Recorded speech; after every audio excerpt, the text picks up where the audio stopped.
Il est l'un des seuls indépendants élus démocratiquement en Tunisie.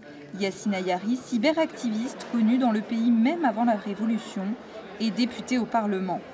Pour lui, le phénomène des indépendants ne fait que commencer. Il y a une volonté, vraiment une volonté de punir la classe politique existante. Le fait que je sois jeune aussi, que je sois ingénieur aussi, je pense qu'il y a un besoin, une soif pour de nouveaux visages, surtout après l'échec cuisant des gens qui gouvernent aujourd'hui. Donc tout ça ensemble a fait que je sois élu. Dans les pas de Yassine Ayari, les indépendants se lancent à l'assaut des élections municipales. Beaucoup sont issus de la société civile et n'ont jamais fait de politique auparavant. La municipalité doit avoir une bonne majorité des gens qui sont actifs dans la société civile.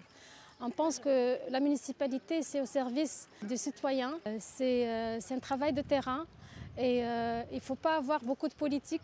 La volonté de s'engager est perceptible, même chez les jeunes, qui souvent n'attendent plus rien des politiques. À Regueb, dans le centre du pays, des jeunes tous au chômage ont composé une liste électorale avec les moyens du bord. On travaille avec l'aide de nos amis. Celui qui a une chaise la porte, celui qui a une imprimante nous la prête. Et ceux qui ont des t-shirts, ils peuvent nous en donner. Voilà comment on s'en sort pour faire cette liste. Ce manque de moyens risque de peser dans la balance lors du scrutin, surtout face aux deux poids lourds de la politique, Enarda et Nida Tounes.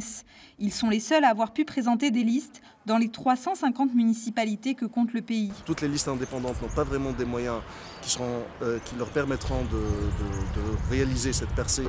En fin de compte, le premier gagnant sera l'abstention et les deuxièmes gagnants seront Nahda et Nida. Malgré les pronostics, le type de scrutin proportionnel laisse une chance aux indépendants d'obtenir quelques sièges dans les conseils municipaux. Une façon de prendre date, à défaut de prendre le pouvoir.